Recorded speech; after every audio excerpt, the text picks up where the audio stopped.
Okay, welcome back to the Modern Maze. Thank you to Rachel from Planet Critical for joining us today and being the first guest on the podcast. What an honor. And Rachel, it's glad to have you on here. Oh gosh, that's so exciting. Guest number one. I am very honored to be here. Thank you for inviting me. Thank you very much for being here again. I thought maybe it'd just be a good idea to start off with a little background about yourself for myself and for all of the viewers at home.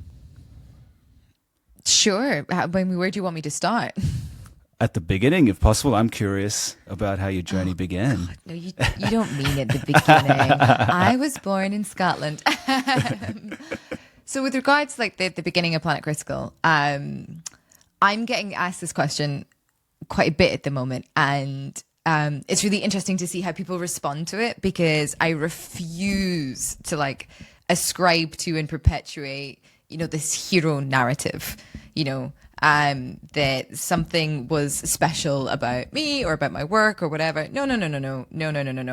That's not at all the case. I mean, I spent my 20s just like, it felt like I was just scrabbling around in the dark looking for my thing. And that's really hard because I really suck at being employed.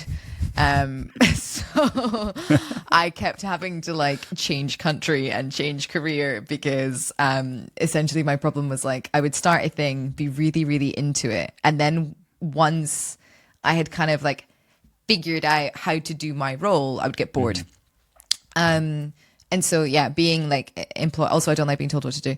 So being employed or being managed or having a fixed role, it never really suited me. And also I was really interested in all these things about like justice and kind of economics, and why was the world mad and what could we do about it? And I felt that kind of very youthful, self-righteous responsibility of like, well, I'm going to do something about it, which also it's an attitude that I empathize with. And I love seeing it in young people, but I don't think it is the attitude that particularly gets you anywhere good. So anyway, I lived all over Europe. I did a whole bunch of different things. And I could tell you this story in a way that retroactively makes sense of all my decisions. Like, oh yeah, I was just really always interested in education. Or like, oh yeah, I was just always really interested in learning more about people or justice. Or I was always interested in journalism. No, I was interested in doing whatever it is that I wanted to do in that moment. So I did some journalism. I did some teaching. I ran a publishing house for a while. I did some business.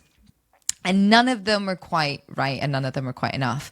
And then just before COVID, I essentially had like a big crash.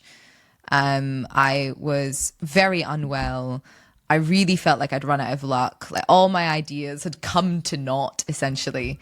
And I was panicking and I was like, oh God, everybody else has been spent the last like, I don't know, 6-7 years after graduating, like building something. And I've just been building things and burning them and shit, essentially. And kind of out of I wrote a novel, right, to kind of cope during that really difficult time. And then I tried to sell the novel. And so I was sending it off to agents, and the feedback that I kept getting was like, this is such a beautiful piece of literature, but nobody's going to buy it. And I was like, fuck. Can I swear on this? Of course you can swear. Go for it. Okay, great. I was like, fuck capitalism, man. Capitalism is broken and it's breaking my life and all my friends' lives, and I want to do something about it. So I decided, I was like, I'm going to launch the world's first sustainable publishing house. And so I spent 6 months working on that. I had the business plan. I had the marketing plan. I had I had it all figured out, and it was very kind of like, now at this stage of my career, I know that it was kind of like very indigenous economics. Like it was about reciprocity and mutuality and all this kind of stuff, and collaboration. But then like, I think it was the day before how old was I? Maybe the day before my 28th birthday, I like burst into tears and was like, I don't want to run a business though. I just don't think it would make me happy. So I canned that. But the one marketing idea I'd had was an other focused podcast called Platform. And so I was like, I literally have nothing else to do and I've totally run out of ideas. So I'm going to do that. And so I started that, and very quickly I interviewed a woman who is this really amazing investigative journalist who exposed 1MDB, the biggest financial corruption scandal in the history of the world, in which Malaysian elite stole billions from the public through deforesting, the Bornean rainforest. and out of pension funds and all this kind of stuff. And that money went all over the world. It funded Wolf of Wall Street. Wow. Leonardo DiCaprio was involved with these guys. Miranda Kerr dated one of them. Her crystal piano got repatriated by the, Washington when they were trying to like scrub up all the money and get it back to the Malaysian people. So I interviewed her about that. Mm-hmm. And then through that interview, I gradually began working for her. And eventually she made me producer of Radio Free Sarawak, which was the only independent radio news station in Malaysia. Mm-hmm. And we were producing Indigenous news by Indigenous people with central support from Europe, essentially. Mm-hmm. And what that meant was we were the only people accurately reporting on the corrupt links between industry and politicians. And also keeping an eye on the fact that the international community was ignoring this corruption because they need the resources that are coming out of Malaysia. And so I was doing that work on the ground, and I was seeing firsthand as well the results of the climate crisis. I mean, I remember I think it was May 2021, there were like 4 flash floods that just washed away entire villages because the soil has been eroded because of all of the deforestation. There's not enough trees. Like the water just comes down and washes everything away, and it completely destroys people's livelihoods, and it really negatively impacts the ecosystem. So I was seeing firsthand the impact of all of that corruption on the local climate and the local people. And then I was also doing this podcast that was about economics and capitalism, and gradually those things came to meet. And I think I'd been doing Planet Critical like 10 months, and I interviewed a guy called Steve Keen on the economics of climate change, and that was it. That was my moment. I rebranded everything. It hadn't been called Planet Critical before that. I rebranded it to Planet Critical, and I branded myself as a climate corruption journalist. And do you know what? It speaks to the power of a brand, because pretty much instantly, people's relationship to the show changed. It took me years before I was making a living out of it, which I think is an important thing to say to people. If you have a passion project, it really has to be a passion. You cannot start it for money. I feel very lucky that I've gotten to a place now where it's my full-time career. But yeah, that's Planet Critical. And now I travel around the world on investigative stories that are sort of self-funded. I speak at conferences on the intersection of the economic, ecological, and energy crises. I interview fascinating people all over the world. And I write these, because of all of the information that I sort of receive constantly from my amazing podcast guests, it's given me this very particular lens on the world, which is a resource lens. And so I'm sort of breaking climate corruption stories with regards to the resource wars that are going on that the media typically don't cover in that way. Because because I'm supported by my subscribers, and, somebody's welcome to come and sue me. I don't have very much. So I hope that, and it's a very, very long answer, I know, but I hope that it does something to dispel the myths of, why people get where they are. Speaks a little bit to how bloody hard it is. Seriously. No, that was amazing. That was, wow. There's so much in there that I'd love to pick up on. But the last thing, the resource and land grab thing, I saw that you posted something, I think it was yesterday or today maybe, where it was sort of that map of Africa and the Middle East and all the different plays in there. I feel like you should print those in a poster or something. I was zooming in to see all the different little routes of everything. Just, And so that wasn't me. That was on my video about the genocide in Darfur and the links between all these big governments. And one of a woman commented on it when I originally put it up a couple of weeks ago and was like, "Hey, would you mind if I made this into a graphic?" I was like, "Would I mind? Wow. Please go." It's all open source. And she did it, and she put it up yesterday. Wow. And I was the same as you. I was like, and I messaged her. I was like, "Oh my God, your brain is amazing. I can't believe that you can take all of that and make this. It's stunning." I'm the kind of person that I need to read a thing in order for it to go in. I'm pretty good when I speak to people. That's my second favorite way of receiving information. But for me, I want words on a page. But it's true that for a huge amount of other people, I think it's if I remember correctly from my teaching days, 70+% of people are visual learners. They need that information presented in that way. So I was so grateful to her for taking the time to do that. And it's just, to me, such a wonderful example of our our natural inclination to collaborate. Like, and when you're not proprietorial over information, which nobody should be, Absolutely. then really amazing things can come out of it. Bring back the commons. I love that. Bring back the commons. She took that from your podcast and translated it. Like that's, yeah. Isn't it amazing? Talented. Yeah. So many talented people. Yeah. Well, thank you for the introduction to yourself. I think you really covered everything, and it's good to hear about your story. I think just watching and reading and, you know, taking note of your subscriber base, it seems like you have such an engaged community behind you. So, yeah, it's beautiful to hear the story behind that. And it's like inspirational for me to look at, you know, as someone who's just starting off on this journey. So it's a beautiful platform. And yeah, I love reading all the comments under each article, and so insightful. Like people really, it's not just nice article. It's like thoughts, you know, counterpoints, adding to the discussion, which is beautiful. And they really take care of each other as well. Because I go through them and I read all of them and I like a lot of them, but I don't, how do I put this? I am always very careful about where I am setting the bar with regards to my engagement, because the moment you raise it, that's where you then have to stay.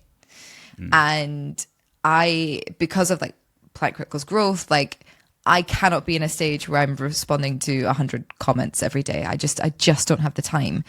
And so it's been so heartwarming for me to see everybody else look after everybody else. You know, like people are, sometimes they write to me, but sometimes they're just like putting out information underneath the piece. And then you see these like dialogues, like a Reddit subthread happening with people like, oh, actually, like, here's a backup source for what you said, or here's a counterpoint, or can you explain this more to me? And I'm so honored to be the kind of like, to have accidentally created a little public square where everyone else is engaged. I'm so honored. And like really the Planet Critical community every day just amazes me. They are so switched on and so kind and so just, yeah, it's such a joy. Yeah, absolutely. It's a beautiful community. And yeah, like I see articles and it's just tens and tens of comments, and you know, I feel like it's such an engaged base that you have, which is, yeah, I guess speaks to the work and the people that you've brought onto your platform. Thank you. I hope so. So our first question. Now I know that this is the first question that you ask every guest on your podcast. So I'm going to turn it around and I'm going to ask you, Rachel, why is the world in crisis?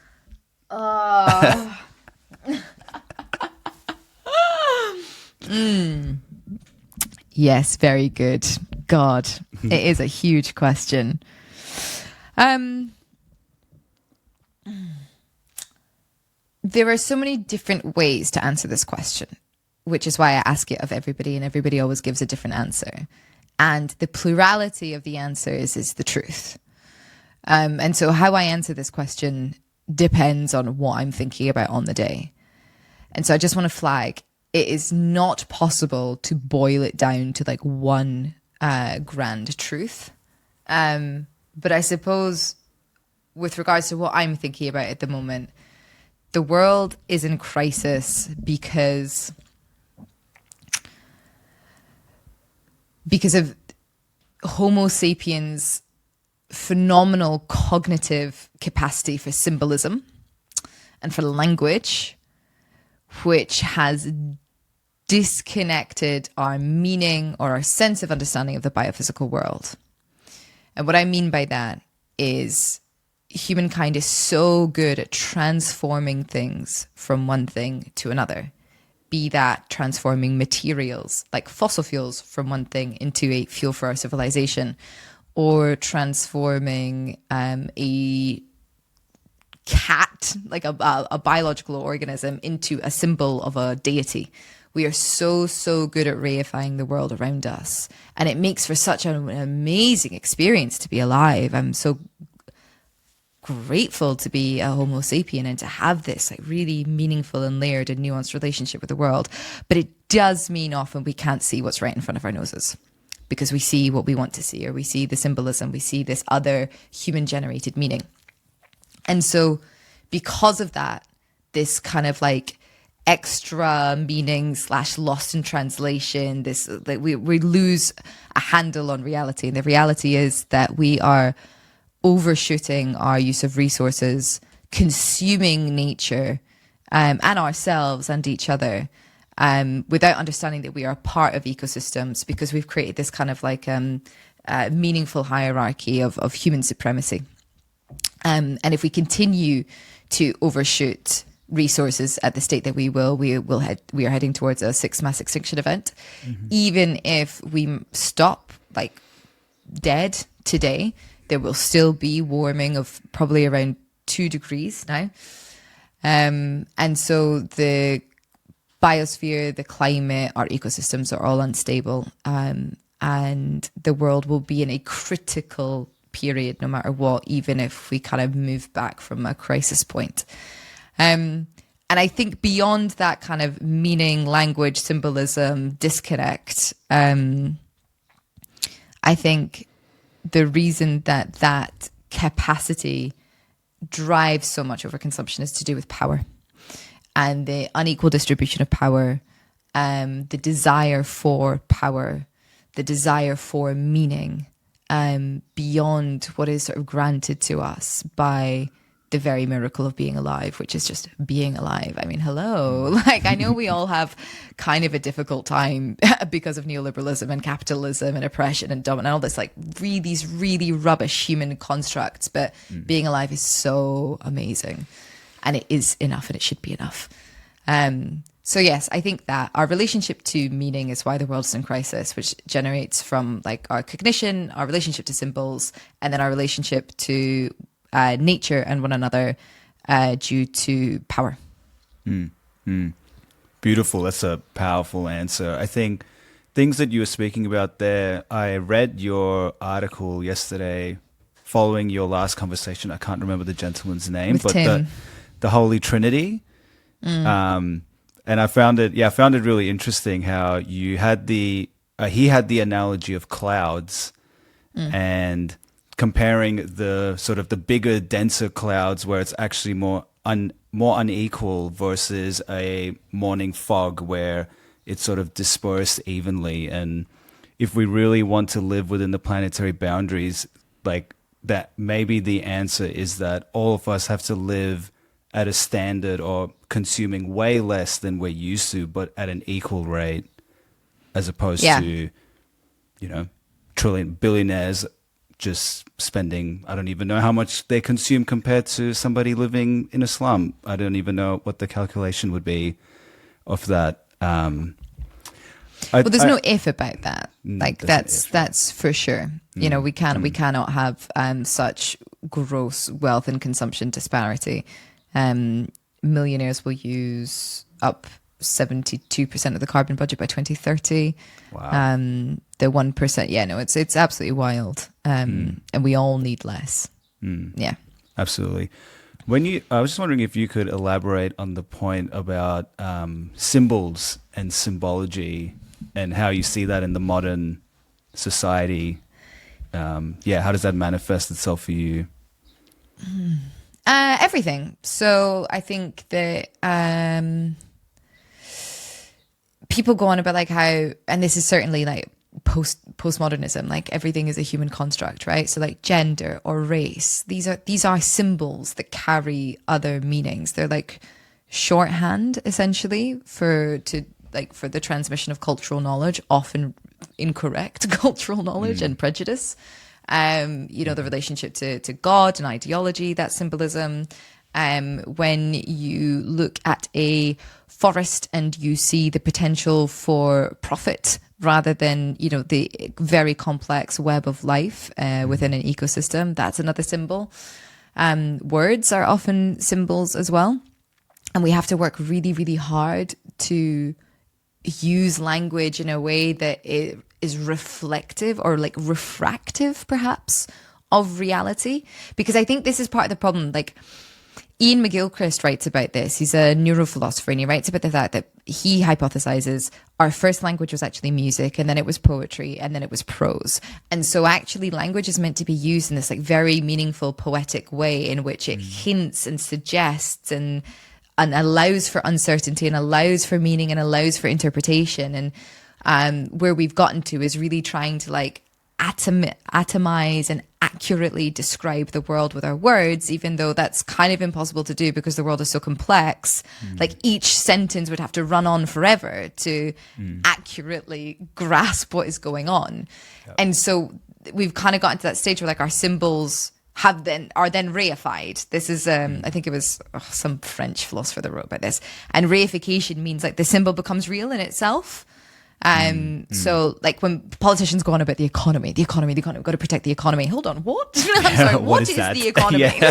Exactly. You know, everybody gets so high up to high do about the economy as if it's a real thing. Whereas actually 100%. An economy is only ever how human beings organize their resources and perhaps their social relationships. That's it. So you don't need to protect the economy.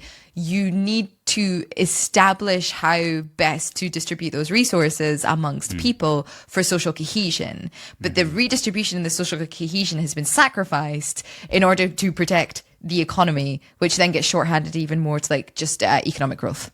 I'm sorry, what? What are you growing exactly? And what needs to grow unless you know exactly what you're doing it for? And they don't know what they're doing it for. Like the one goal is growth. So that I think is a good example of reification and how symbols become like we forget that they're symbols and they become more real to us than anything else. Yeah. On the second episode of this podcast, because I wanted to start it in my journey in, I guess, sustainability and getting to this point. For me, it really began when I read Donut Economics. And so I was going through the book again. And one of the bits that resonated with me the most was, forget what chapter it was, but it was all about the rational economic man and how Homo economicus. Homo economicus. And I found it so fascinating, like the self-fulfilling prophecy that we have told about ourselves, and then therefore we act in that way as if it's the laws of the universe, right? Like how old is the modern economy? How old are these things? And I often find that with people that I have conversations with, is that the assumption that this is the way that things always were and were always meant to be. Yeah. And being stuck in that paradigm. Totally. Yeah. Totally. It's really amazing how short term our memory is as a species. And they've sociologists have studied this. It's called and environmentalists actually. It's called shifting baseline syndrome. And so, like, whenever people go on about like the new normal, they're talking about a real concept essentially, which is that human beings are so quick to forget how something was and to assume that how things are now is how they've always been. So my favorite example of this is that pre-Reagan and Thatcher's neoliberal reign of the entire world, it feels like, the highest tax band in the United States in the 70s. Yeah, 70s. We're talking like, you know, our parents were like, you know, a generation. Yeah. The highest tax band was above 90%. 90 in the United States.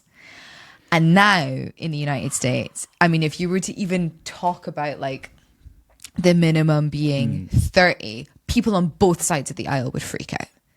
And it's like now built into this, you know, like cultural thing of but you need to free up money in order to generate jobs. And, you know, these people are creating our economies essentially. So they deserve to have their money and it's there and all this kind of stuff and like gets coded into the culture as if it's always been that way. And also like as if everything would crash if we took the taxes up to like 40%. They were at 90, guys. They were at 90 yesterday.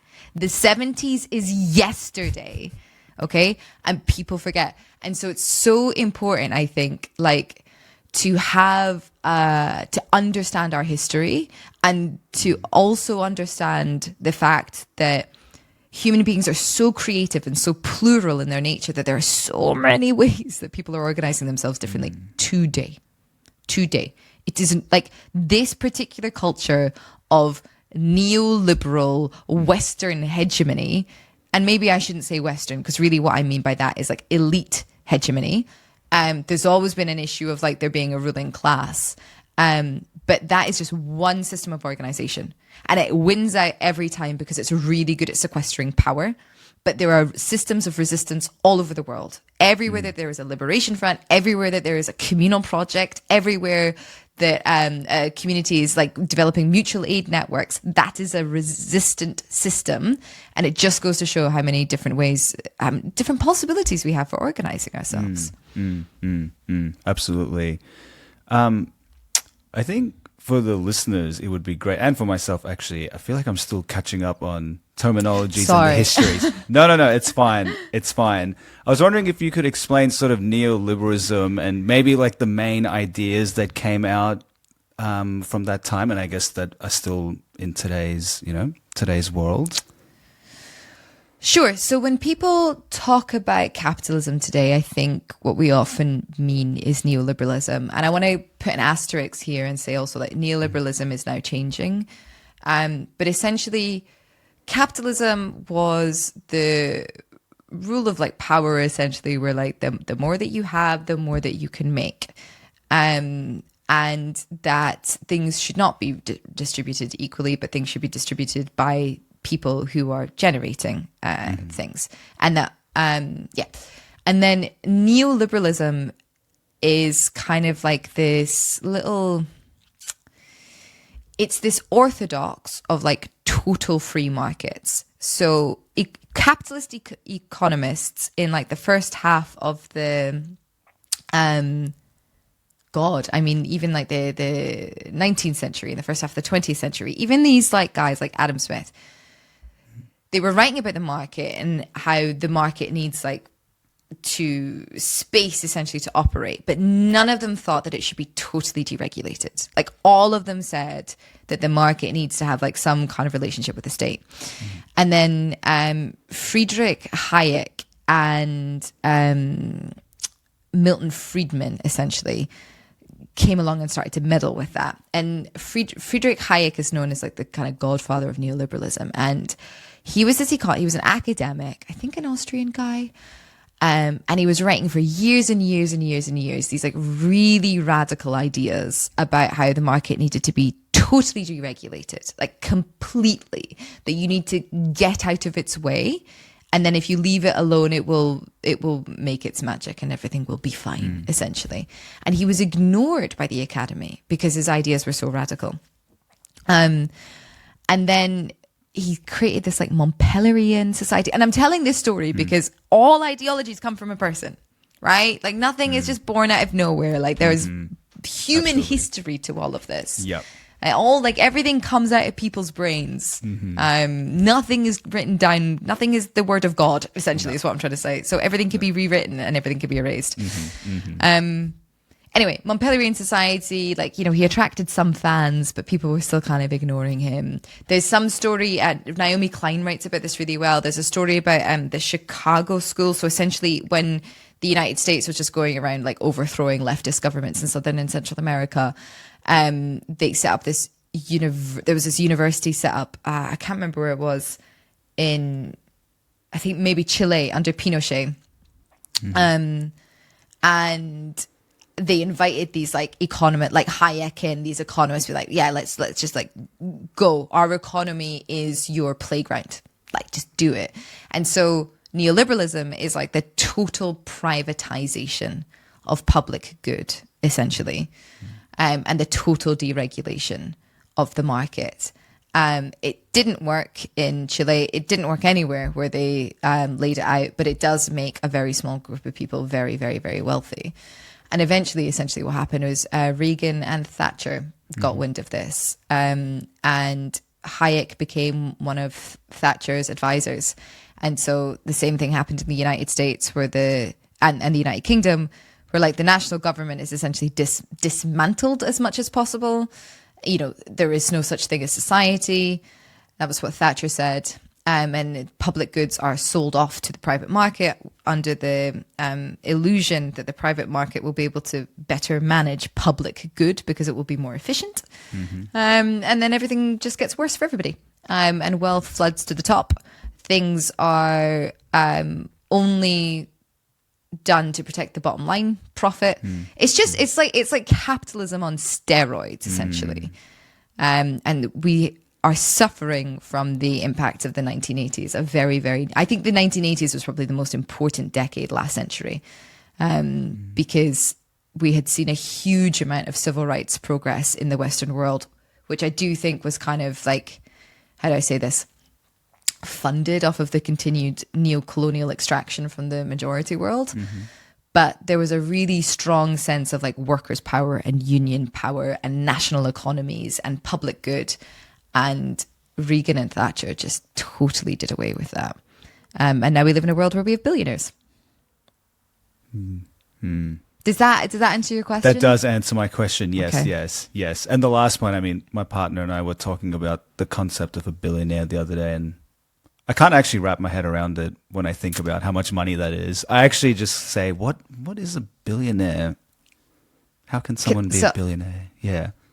My favorite thing to think about with billionaires is that billionaires could never have existed if we hadn't gotten off of the gold standard, because there wouldn't be enough gold. If money was still tied to gold, there wouldn't be enough gold for they're all to be billionaires. Like money had to be totally dematerialized and made into numbers on a screen, because there's literally not enough stuff to like make up billions in a bank vault, essentially.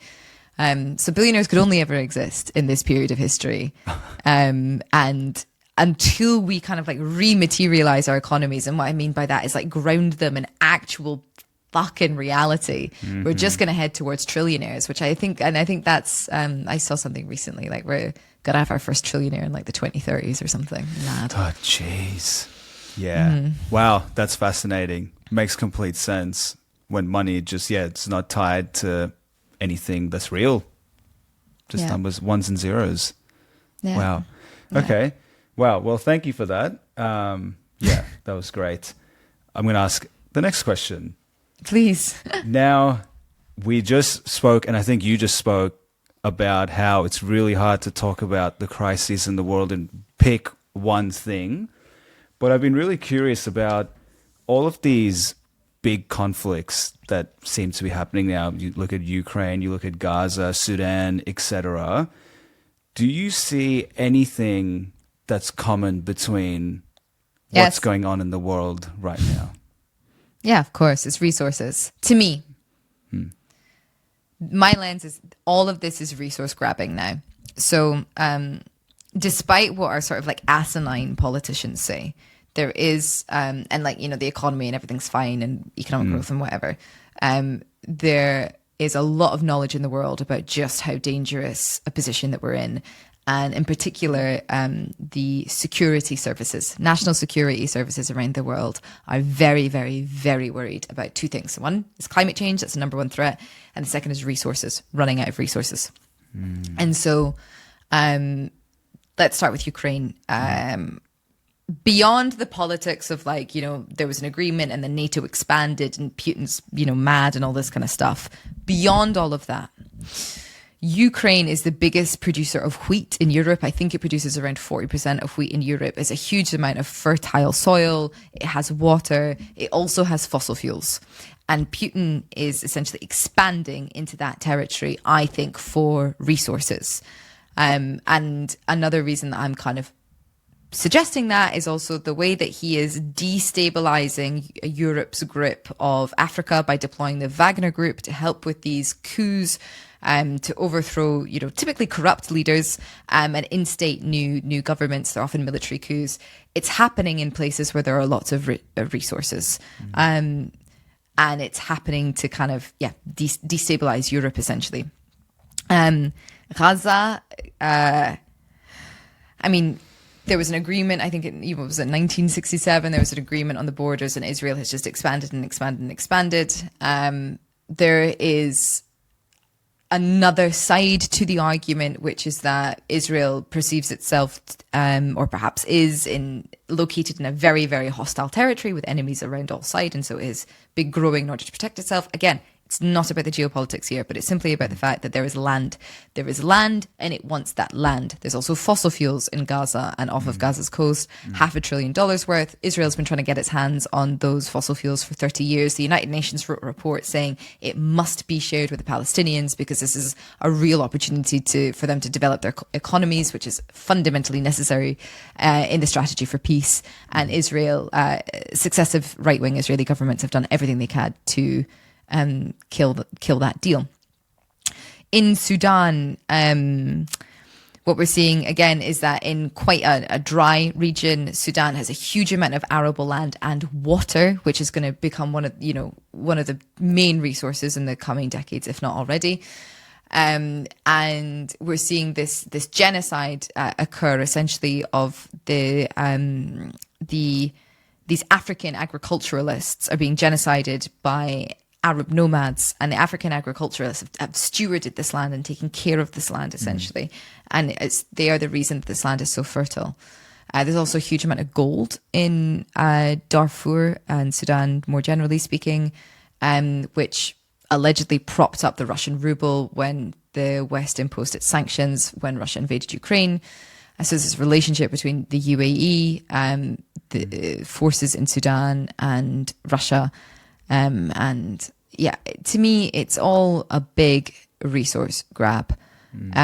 Every single state, I think, is aware that we are running out of resources. There's a hard limit to resources, that the New World Order is changing, and that either they need to make new allies or they need to shore themselves up. And so the big, powerful players are trying to shore themselves up. China has been moving into the Pacific Islands and the continent of Africa for decades now. They really just kind of saw this coming. So China controls the supply of materials for a renewable economy, essentially, which I think is one of the reasons why the West is really struggling to transition away from fossil fuels, because fossil fuels is kind of one of the last areas, not where they dominate. They don't dominate. It's still other countries that dominate, but there's a lot of influence and they have these like allyships essentially. Whereas if you want to still grow your economy, but you got to do it on renewable energy, you're ensuring the ascent of China and a new world order. So yeah, to me, it's all about resources. And I think you can also look to how this is happening on an individual level. So we're seeing a huge number of very, very wealthy individuals try to shore up resources. So I think Bill Gates is if not the biggest private landowner in the United States. He's spent the past 10 years buying up farmland, essentially. And yeah, there's just moves like that everywhere. So our economies are fueled by resources, whether that be old growth forests or human labor. And there's a finite amount of these resources. Tensions are running high. Rather than collaborate in the most critical decade, I would say, of human history, states are choosing to sort of throw down the gauntlet and fight for these resources. And I think it puts us all in a very, very, very dangerous position. Yeah, wow, that's fascinating.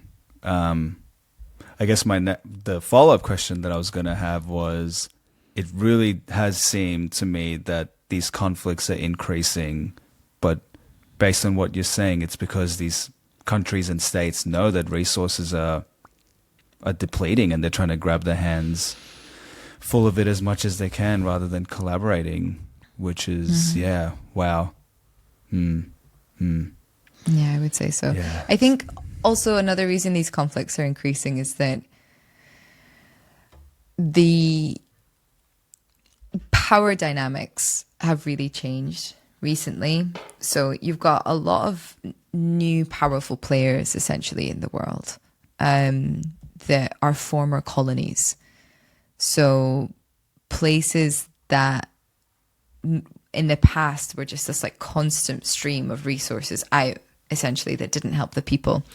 But in getting involved in sort of the international market, have managed to develop themselves, and now they want some. So we've got a lot of medium-sized players now, which also means that there's going to be more conflict because you can't just go in and take anymore as an old empire, or you're running out of places where you can do that.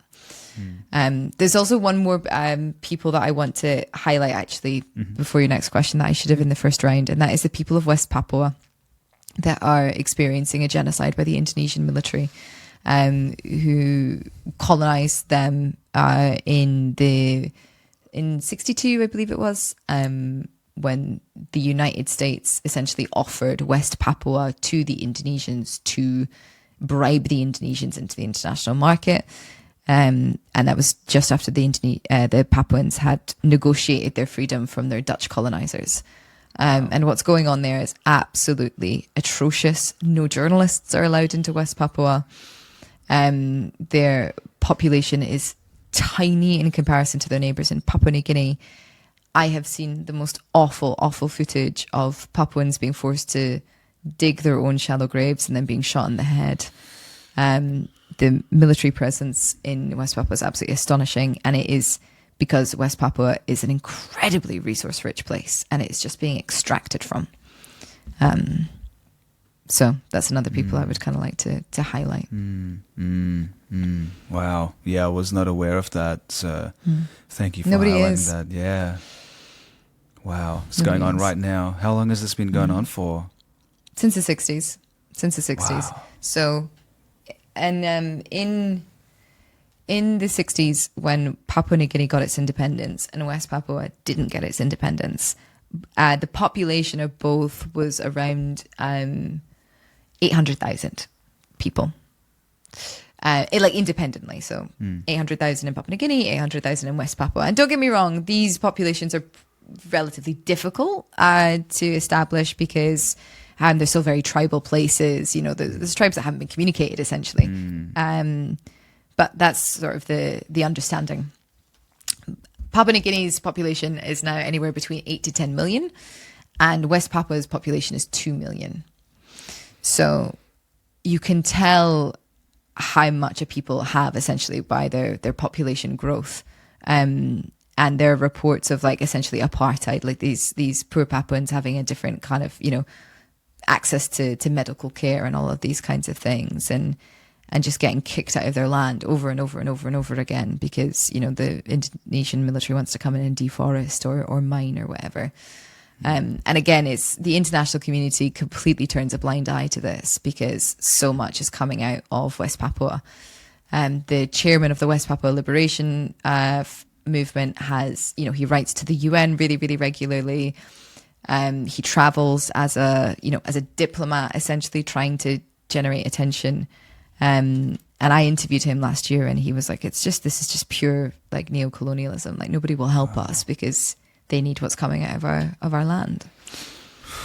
What are the main resources that come out of there? They have everything. They've got absolutely everything. So they've got loads of rare earth minerals and materials. They've got an abundance of timber, forest. They've got fossil fuels. Like Papua, West Papua and Papua New Guinea is like the third biggest island in the world. It's just above Australia, and it's huge, and it's so rich in resources. It's got some of the most fertile soil in the world. It's also home to like 7% of the world's biodiversity, despite being, you know, it's wild. It's Eden. It's literally Eden. And it's people and its land are at real existential risk. Wow. I mean, something that I've noticed about Australia and Australians is because we live so far away from so many of these things, it's really easy to not talk about them. But the fact that you're talking about Papua New, like that is really close to us, and I have never heard of this. Like I've never wild, heard of this. isn't That's it? crazy. Yeah, it's like there is such a kind of cultural gap. So like all of the Pacific Islanders know about this. So I was chatting with some Pacific Islanders just this weekend. They all know, and they're all like politically engaged in it. And then you just like you go literally just down to Australia, and it's totally different. It's crazy. And also just, I mean, while we're on the topic, like the Pacific Islands in general are in total existential risk. The Chinese government has its claws into the Pacific Island. There's so much corruption and bribery in politics. there's that very classic neo-colonial move where they've essentially created like an elite class that are helping and like facilitating the corruption and the extraction from the people, because the Pacific Islands are so rich in resources, because these people have such a different relationship to their environment. They have protected their environment. They have stewarded their environment. Not to romanticize all, like cultures, there's still a lot of violence between tribes, especially in Papua New Guinea. But with regards to nature, like there's a oneness in the relationship. And so these islands are pristine still. They're so rich. Everything is still underneath their soil and in their oceans and in their forests. And they are being just like, the earth is being gouged open and just taken from. And also, like, to be clear, all in the name of economic growth, but also all in the name of renewables. Like, it's gold, it's copper, it's lithium, it's all of the stuff that we need to power our renewable economy. Because without changing our relationship to why we use energy, this thing about how we organize our economies to, like, what is the end goal? Unless we change that relationship, we will just use what is in sight until there's no more left. 100%. When we say we get to 100% renewables, and you spoke to this in your podcast, your latest podcast, and the Holy Trinity, right? Once you reach 100% renewables, then what? With the current mindset, are people going to be okay with stopping at that? Yeah, I know. Like, I'm so pro renewables, obviously, and I enjoy the idea. Although I was having this conversation with somebody recently, I was like, oh, I love that they could be decentralized. Like you don't need these massive pipelines. You just need like a village could be powered by one wind turbine that they have, paid for themselves, or people can have solar and then they feed into the grid, and it becomes this like reciprocal thing. And I was like, yeah, decentralization, love it. And he was like, yeah, but the supply chain isn't decentralized, the production isn't decentralized, so it's not. And I was like, oh shit, I hadn't thought about that. Yeah, no, true. It's complicated. Okay. So still renewables over fossil fuels, but this idea that we will just substitute out one energy source for another and everything will be okay is such like it's logically inconsistent. 100%. And I remember speaking to a Russian scientist recently. She gave this awesome reframe. She was like, fossil fuels get such a bad rap, but coal saved our forests. So if you look at the rates of deforestation up until the discovery of coal, I mean, that curve is scary. Like, we were going to deforest the entire world. Then we found coal. So the rate of deforestation plateaued, and like, thankfully we still have forest. So this is the thing. Wow. That no fuel source is evil. Like, no fuel source is bad in and of itself. It's our relationship to fuel that is the problem. And we've really got to get a grip on it. Absolutely. I think, in my first episode, I really wanted to highlight, I guess, try and bring out the thinking about looking at different things going on in the world and really trying to critically analyze what it means socially and environmentally. And the example that I actually used was renewables. And I said, renewables, we all think it's great, it's amazing, but here are the ways that if we do not address how we are consuming and producing, and so much of our mindset and relationship with the land and the universe, it's not solving anything. It's creating more problems. We look at, I think the Uyghur region in China is a huge supplier of, I think, polysilicon, or one of the materials in solar panels. Okay. I think so. I think that's, just trying to remember that. So I think, really addressing those bigger questions and more existential questions, as opposed to just having a mad rush towards renewables and not caring about how you do it or who suffers in the way, is really something we need to do. Just consciously go about things, not just rush. And I wonder about the media sometimes, because I obviously get climate change and I'm never going to argue against that. But sometimes some of the ways that I look at sort of mainstream news is almost like fear mongering, which is not wrong. There is a lot going on in the world and a lot wrong going on in the world. But I sometimes wonder about just the state of panic that we're being put into, and that causes us to make decisions like irrationally, or not considering the full spectrum of effects and consequences of them. But are we? Like, is anyone making decisions in halls of power? Like, isn't it that the people who are receiving the message from the mainstream media are just, us, like average punters? Because I get it. I get the whole thing of like whipping people up into a frenzy or a panic is really, really bad. And I think there's probably something to be said with regards to that raising the alarm, then pushing people towards fascism, which is a sense of certainty, and a sense of protection and in-group versus out-group, like very, very basic sort of psychological stuff. But again, apart from that, like going to the polls and that vote, which I'm not sure how much any of that actually counts anymore. We've got so much interference in our elections and all this kind of stuff. Yeah.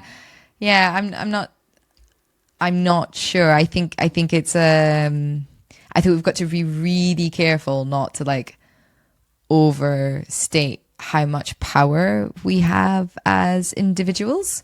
We've only got power as collectives, which is why, a neo-Nazi by himself doesn't mean anything, but a neo-Nazi marching on the street with his 300, fellow neo-Nazis is really dangerous and leads to a political movement. In the same way, people that are really actively concerned about climate change and are educated and are depressed and anxious and frightened because of all this messaging, the only decisions that they can make that are going to have any impact are in a group. And I'm less worried about those people going towards fascism. Like maybe they'll make some bad decisions with regards to like, I don't know, oh gosh, like what? Oh, my throat. What could they? I don't know, actually. Like, yeah, maybe just like, renewables will save us, whatever. I don't know. But yeah, I'm very protective of the average punter.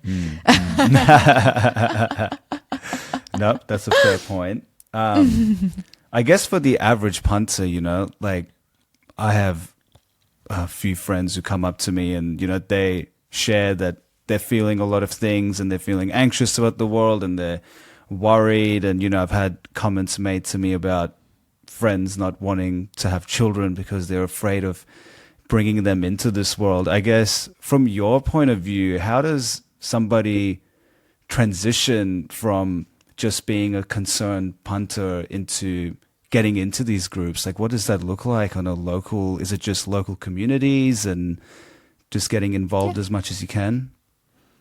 Yeah, I would definitely advise it being local. So like there's lots of great communities online. And if you find your people online, that's wonderful. But there is something about having, your feet on the ground and your hands in the soil with regards to your community. Like it's nice to be in the presence of other bodies. It's nice to have conversations that are face to face. And I think the main psychological medicine for all of those really difficult feelings is empowerment. And sure, maybe you'll feel empowered by engaging in Twitter wars for a while. But the thing that will really help you build up psychological resilience and empowerment is doing things and doing things in the real world. So that can mean, I don't know, setting up a local community garden with your neighbors and growing some fresh fruit and veg. It can mean setting up like a mini sort of lobbying community. So you lobby your community council in order to get things done or change things. Maybe it means running for office. I don't know. But I do think that for everybody's own health, it has to be grounded in reality, like outside of the world of symbols. And so I think that means physically local. Beautiful. Yep. I guess something I was curious about, as a journalist, I was wondering, do you have any tips or tricks for example, if I'm looking into something going on in the world, a current affair or a topic going on how to sort of cut through the noise, cut through the narratives and really try to get at the heart of what's going on? Besides subscribing to the Planet Critical, of course. Oh, well, I mean, subscribe to, if you're in the United States, subscribe to Heated by Emily Atkin. If you're in Canada, subscribe to The Norwal. Also, everything Amy Westervelt does, subscribe to her. So yeah, definitely support your local independent journalists. For me, it's the resource lens. So if something's going on, what's at play? And you find that there literally always is something. There's always something. There's always some deal being negotiated. It's often about resources or materials. And I think that something I've noticed is you can often get the truth by reading. This is going to sound awful, right? This is going to sound awful, but I'm going to say it. There are methods or strategies to being a mainstream journalist. And there is definitely a kind of like reciprocal relationship often between like journalism and government, and towing a party line or kind of acting a little bit as a PR, and not wanting to worry the public. Like the journalism industry really takes it on itself to like not worry the public. And also in places where you've got a really strong legal industry, journalists don't want to get sued. So they will kind of like maybe hint at the thing, and you kind of got to read between the lines in order to understand what's going on. Shout out to the Financial Times. I find that like if you read the Financial Times cover to cover, you get a really clear view of what's going on in the world, but you do have to like know what you're looking for. In other places where like the tradition of journalism is still growing, say, I find that the journalists often say the quiet bit out loud. So I remember in Papua New Guinea when I was there, the security, Lloyd Austin, the United States defense guy, Secretary of Defense, like flew in randomly out of nowhere. He announced he was coming, and 4 hours later he was there. And he gave this like little speech. He had this meeting and he gave this little speech. And it was because Macron was coming in the following day. And so Lloyd Austin wanted to scoop him essentially and like offer something to Papuans, because it was obvious Macron was going to be offering something to the Papuans. And in the local paper, there was like an article about, what Lloyd Austin had said. And then below it, there was another article of, and what was the headline? It was something like, don't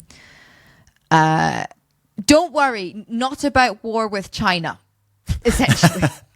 Because he'd offered like naval support for fishing, right? Which again, if you know what you're looking for, you know what that says. But the Papuan journalists would just come up and be like, no, no, don't worry about it. It's not about China. It's not about war. We're not safe. No, it's not. Like, he promises it's not about China. Nothing to see here. Move on. But the fact that they'd said it made it all like it was so. And so I found like, reading the local paper in Papua New Guinea or other like places where, the tradition of journalism is slightly different. It's amazing the stuff that you can get out essentially about what's actually going on in these meetings. Yeah, interesting. Yeah. I think in Australia I think I've struggled to find consistent news that I feel like really got to the heart of issues. I feel like often things are quite, subtle, and you almost have to read between the lines. So that's sort of been my experience so far down here. Especially during sort of COVID times is where I really started to notice that shift in the media down here. So that's good. That's a lot of resources for people.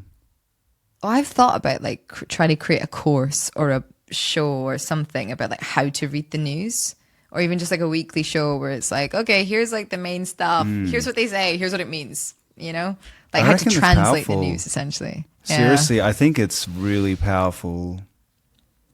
Especially in today's times, I feel like, with misinformation and narratives and, agendas going on, to me, that's something that I'm always trying to develop and learn is like what is actually going on and how to read the news. And I was looking at a website the other day that I think you have to pay for the full version, but it looks at each website and compares the same news article and tells you if it's sort of left leaning or right leaning.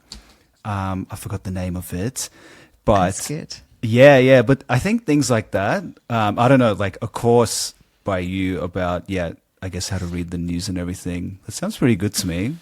I think you get a lot of interest.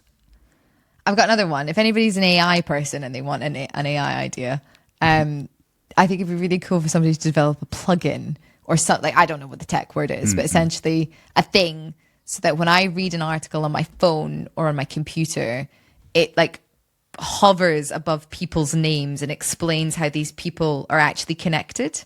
So like, oh, like this person has shares actually in this company, or this person has shares in a company that owns a company that owns a company that owns the company that is in this article, like actually revealing the map behind it. Like all of this, like stuff, like really, really critical context to understand why somebody's actually commenting and why they're saying what they're saying. That would be amazing. Someone could easily make that. Again, with AI, I feel like focusing on the wrong things. And I haven't even listened to your AI episode yet because I saw snippets of it and I feel like I need to prepare myself. It's really grim.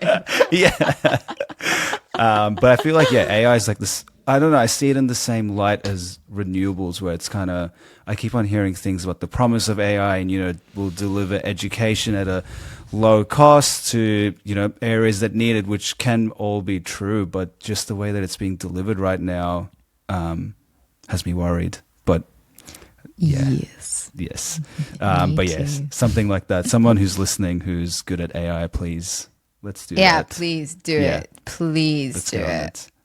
And if it's successful, I would like 5%. Yeah. But generally, just do it. Or even better, just do it, make it open source. Open source, the commons. Not profit. Yeah. Anybody listening who has a lot of spare time and could do that, please do it. Yeah, and credit us. Yeah, credit us. I'll help with the marketing. I'll do that for free. One last question from me. And I think we've touched on some really interesting topics today, but I'm just wondering, like, what gives you hope? Is there, are you seeing any shifts in narratives or people or, conversations that you wouldn't have heard 5 years ago? Are you seeing any trends that give you a hope for the future? Yes, people give me hope, and the world gives me hope. And the sun gives me hope, and being in a forest gives me hope. I think that it's very difficult to comment on global trends because we only ever really see our bubble. And from within my bubble, it looks like the world is about to change, particularly because of what's going on in Gaza. Like, it's utterly unforgivable. And I feel like this has radicalized so many people. Radicalization, though, is not the end goal. That's only the first step.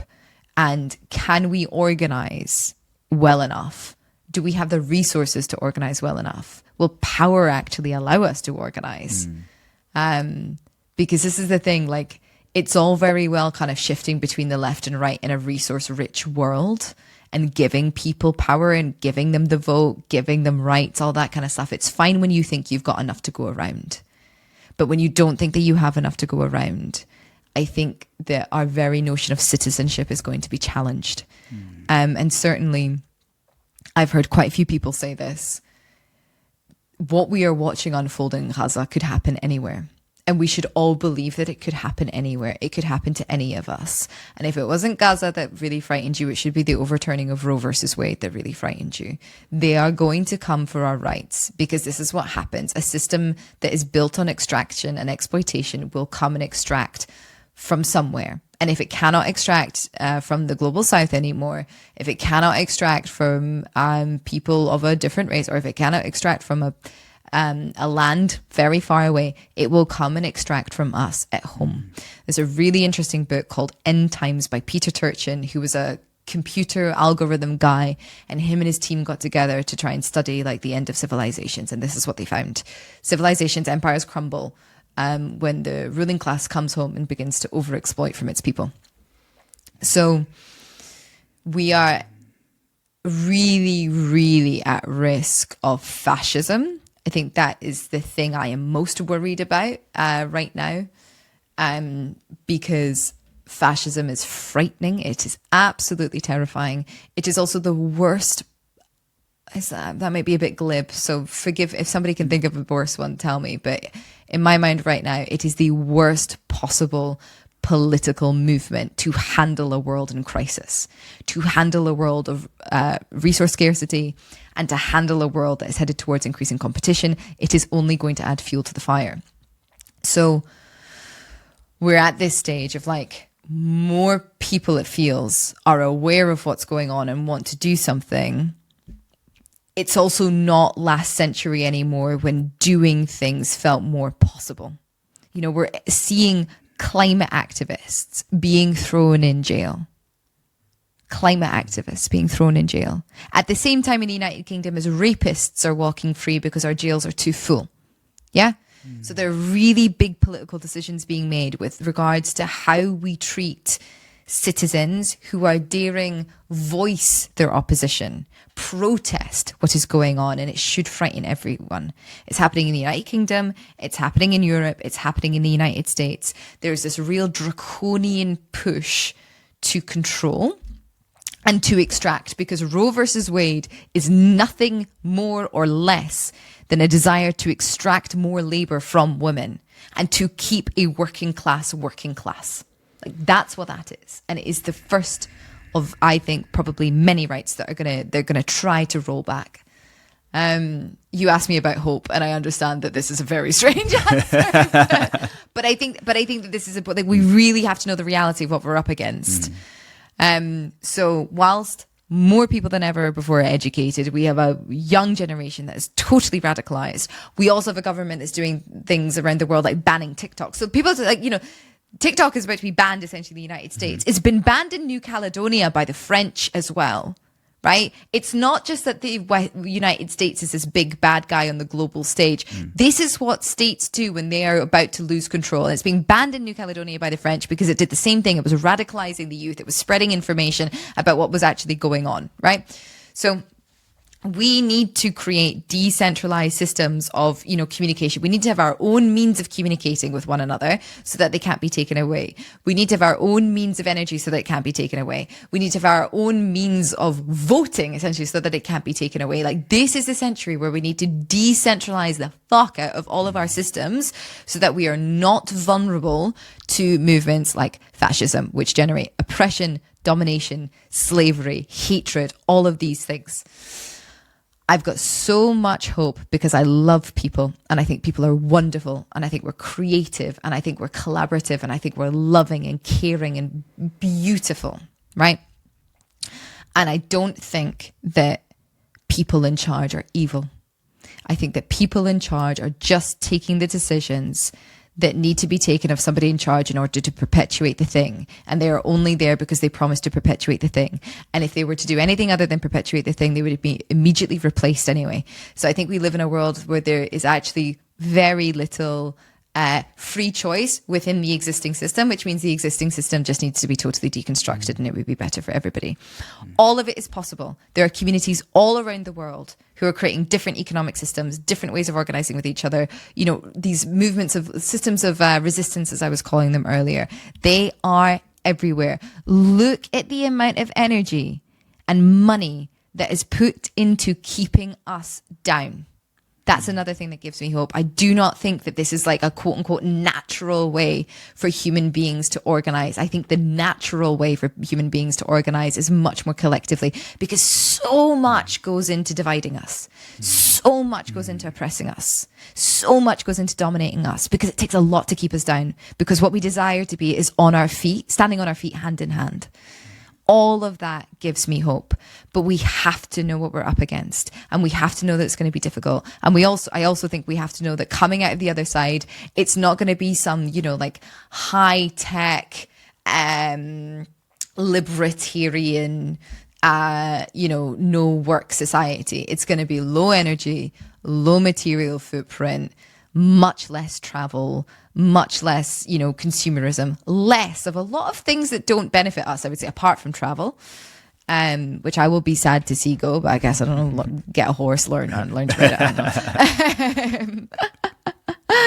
But it will be better. And this is something that Tim said in the episode that you referenced, the cloud one. It may be possible. It may only be possible that we have a socially just world and a low energy world. And I'm starting to think that that's the case. And I'm starting to think that that would still be a very, very, very beautiful world. And so that it all gives me hope. But there's no point in having hope if you're not educated. That's the lazy way out. So get educated, get hopeful, get educated. That was fucking beautiful. I got chills. I got a bit of a shiver there. It's like a call to action. It's like 10 o'clock at night and I'm ready to jump out and fucking, Come and get involved. Organized. It's so much more fun on this side. Come and get involved. 100%. Just get involved. Get involved. Wow. That was beautiful. Yeah. That was beautiful. Thank you so much for your you. time today. Seriously. I was very, very honored. I mean, first, even just to reply to my message and to jump on. It's been amazing. And I absolutely love all of your content. I think you're doing a beautiful thing for this world, and you'll have a supporter in me. And for all of my listeners, please check out Planet Critical on all the streaming platforms and as well on Substack, where you can find Rachel's writing. Thank you so, so much. It's been such a joy speaking with you today. Congratulations as well on the Modern Maze. Keep going, keep trucking. It's so important. The more people talking and sharing and listening, the better this world will be. So thank you so much for having me. Thank you very much.